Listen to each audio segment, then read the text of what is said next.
Hi guys. तो आज हम पाइथन में बात करने वाले हैं फ्लो ऑफ कंट्रोल के बारे में। तो फ्लो ऑफ कंट्रोल के अंदर बहुत सारे टॉपिक्स होते हैं इंक्लूडेड, जैसे कि loops, list and some if conditions. Okay, तो जो इसमें स्टेटमेंट्स होती है जिसके बारे में हम सबसे पहले पढ़ने वाले हैं वो है if statements. Okay, first topic of today is if statement. ये बहुत जरूरी होती है पूरी पाइथन में, क्योंकि इनकी वजह से ही आप सारे प्रोग्राम और कोड्स को कैरी आउट करते हो। Okay, so talking about the if statement, yes, if यानी अगर ये ट्रू है तो प्रिंट करो ये। Okay, so it is a conditional statement students. और जैसे ये बिल्कुल नॉर्मल है, इसमें कुछ ऐसा अलग नहीं है। मैं आपको डायरेक्ट एग्जांपल के उसको समझाता हूँ। जैसे हमने कोई ले लिया n is equals to integral value input, कि हमें कुछ ऐड करना है, एंटर एनी नंबर। ओके, हमें जैसे कोई क्रिकेट के अगर हम बात करें तो 50 रन पे होती है हाफ सेंचुरी और 100 पे सेंचुरी। इफ स्टेटमेंट का यूज कैसे करना है मैं आपको बताता हूं। If n equal to double equal to का मतलब है कि वो कंपेयर कर रहा है। अगर ये है इफ स्टेटमेंट से, इफ n इक्वल टू 50, ये हमारा कोड रन करने के लिए यूज होता है। ये सिंबल अगर हम ऐसे वाला लगाते हैं तो ये होता है DBMS, डेटाबेस मैनेजमेंट सिस्टम में, एसक्यूएल क्वेरीज में यूज होता है, लेकिन पाइथन लैंग्वेज में हम ये यूज करते हैं। If n equal to 50, print batsman scored 50 runs.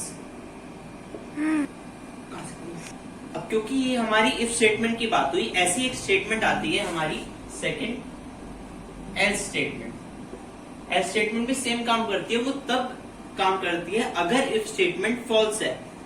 तो यहां पे हम इफ के बाद लिखेंगे, इफ के जस्ट नीचे एल्स, ये दोनों, प्रिंट बैट्समैन स्कोर्ड 100।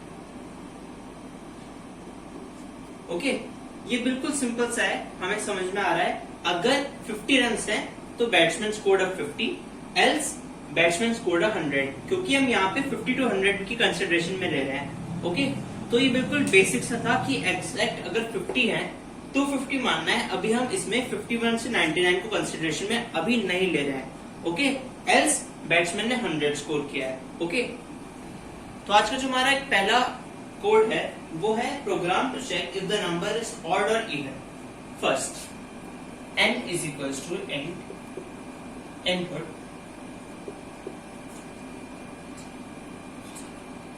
अब अगर इवन नंबर है तो वो 2 से डिविजिबल होगा और रिमाइंडर आएगा 0। ओके, तो अब हम इफ कंडीशन चलाएंगे। इफ n, या परसेंटेज का सिंबल लगता है। परसेंटेज का सिंबल का मतलब होता है कि अगर इसे हम डिवाइड करें किसी नंबर से तो ये रिमाइंडर हमें बताता है। Okay, so if n percentage 2 equal to 0, print number is even, else print number is odd। Okay, बिल्कुल बेसिक से प्रोग्राम है। और अगर हम आउटपुट इस पे यूज हम बताएं आपको, तो अगर हमने लिखा 24 में चेक करना है, 24 डिवाइड बाय 2 क्या होता है 12, रिमाइंडर कितना आया 0, तो प्रिंट होगा नंबर इज इवन। तो बिल्कुल बेसिक से प्रोग्राम होते हैं। अगर हम इनकी बात करें, एक और हम एग्जांपल लेते हैं इसका। आपको स्क्रीन पर अपने प्रोग्राम दिख रहा होगा, ये एक बार आप लोग खुद पॉज करके ट्राई करें, ठीक है। अगर आपने पॉज करके ट्राई कर चुके हैं और आगे आ चुके हैं, तो मैं एक बार आपको इसका सॉल्यूशन बता दूं। अगर आपको इसमें थोड़ी सी भी प्रॉब्लम हुई, इसमें हम फ्लोट का यूज करेंगे। फ्लोट यानी जो नंबर थोड़े चेंज हो सकते हैं। पहले लेट अस टेक, अभी हम इसका सॉल्यूशन कर रहे हैं, x is equal to y is equal to z is equal to 0। तीनों की वैल्यू हमने 0 ले ली है। हाँ, इसमें हम पॉजिटिव रियल नंबर से लेंगे सिर्फ। ओके, और सो ओके, तो हम 3 ये वेरिएबल्स हमने ले लिए। वैसे ही तो ये नंबर्स हैं, लेकिन अभी हमने 0 मान लिया इन्हें। अब ये फ्लोट है, यानी इनकी वैल्यू आसानी से चेंज हो सकती है। ओके, तो अब अगर आपने ये वाला क्वेश्चन नोट कर लिया है तो मैं इसे एक बार इरेज कर लूंगा। अब हमने, क्योंकि पहले वेरिएबल हमारा x है, तो जो मैक्सिमम हमें निकालना है उसको हम x लेट कर लेते हैं। Okay, max is x। अब अगर y x से बड़ा है तो y को मैक्स मान लेंगे, अगर z y से बड़ा है तो z को मैक्स मान लेंगे। ओके, तो इफ स्टेटमेंट, सिर्फ इफ स्टेटमेंट का यूज करना है। If y is greater than max, max is equal to y, यानी जो मैक्स की जगह पे जो हमने फ्लोट लगाया था x, अब उसकी वैल्यू हो गई y। ओके, ये मैं इरेज कर रहा हूं। अब if z is greater than max, max is equal to z। अब पहले हमने x को माना, अगर y उससे बड़ा है तो ही नीचे, तो ये कंडीशन चलेगी और मैक्स हो जाएगा y।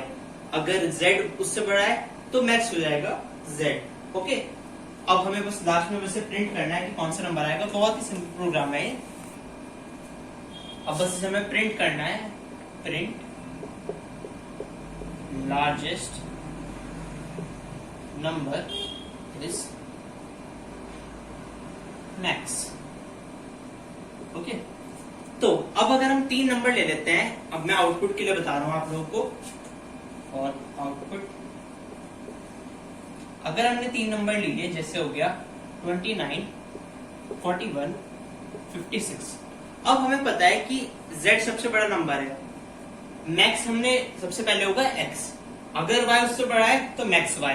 तो सबसे पहले मैक्स की वैल्यू आएगी 29, फिर कोड चलेगा तो वैल्यू आएगी 41, लेकिन z y से बड़ा है तो लास्ट में हमारी वैल्यू आएगी 56 and that is the final answer. तो इसमें लार्जेस्ट नंबर के लिए हम सिर्फ इफ स्टेटमेंट का यूज करके भी आप लार्जेस्ट नंबर निकाल सकते हैं। तो अब क्योंकि मैंने आपको इफ और एल्स स्टेटमेंट के बारे में बताया, अब अगर आपको इफ के बाद भी कोई कंडीशन लगानी है जो ट्रू हो सकती है एल्स में आने से पहले, उससे हम कहते हैं एलिफ स्टेटमेंट। ओके, ये डायरेक्ट में आपको अगर एग्जांपल के उससे सिखाऊंगा तो आपको आराम से क्लियर हो जाएगा। अब जैसे मैंने आपको एक एग्जांपल दिया था वो वाला कि अगर बैट्समैन ने 50 रन बनाए तो 50 है, अगर 100 बनाए तो सेंचुरी है। अब हमें अगर उसके बीच का भी करना है, ओके, तो उसके लिए हम कैसे प्रोग्राम बनाएंगे, वो एलिफ स्टेटमेंट की यूज से और इफ एल्स दोनों लगेंगे।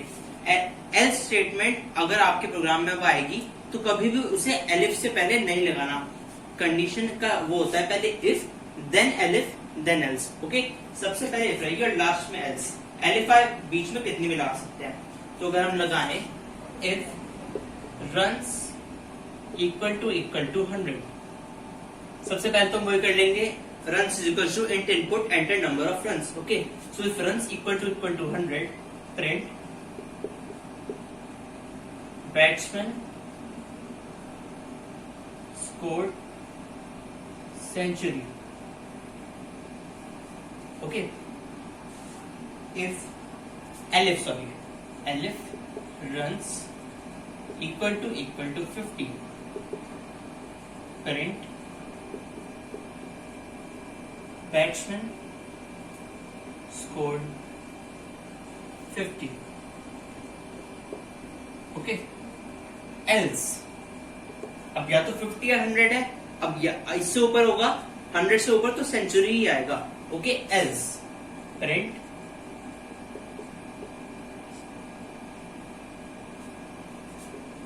Batsman scored.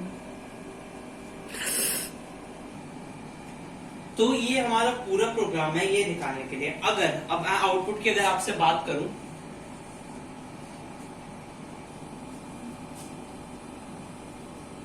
आउटपुट की अगर हम बात करें इसमें, अगर देखिए मैं तीनों आउटपुट बताऊंगा। अगर हमने रन डाले 125 तो ये वाली कंडीशन चलेगी, क्योंकि 100 से ऊपर है, 100 या उससे ऊपर के लिए हमें लिखना आएगा बैट्समैन स्कोर्ड सेंचुरी। ओके, अगर हम रन लिखते हैं 79 तो आएगा बैट्समैन स्कोर्ड 50, क्योंकि it is greater then 50 but less than 100।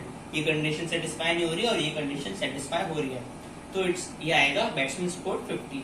अगर हम लिखते हैं 49 49 का आएगा batsman neither scored a century और 50। ओके, तो ये बेसिक सी चीजें थी जो मैंने आज की वीडियो में कवर की, जैसे कि इफ स्टेटमेंट, एलिफ स्टेटमेंट और एल्स स्टेटमेंट। इनकी वजह से आपके लास्ट में भी पाइथन में बहुत सारे प्रोग्राम्स के लिए आपको हेल्प होगी।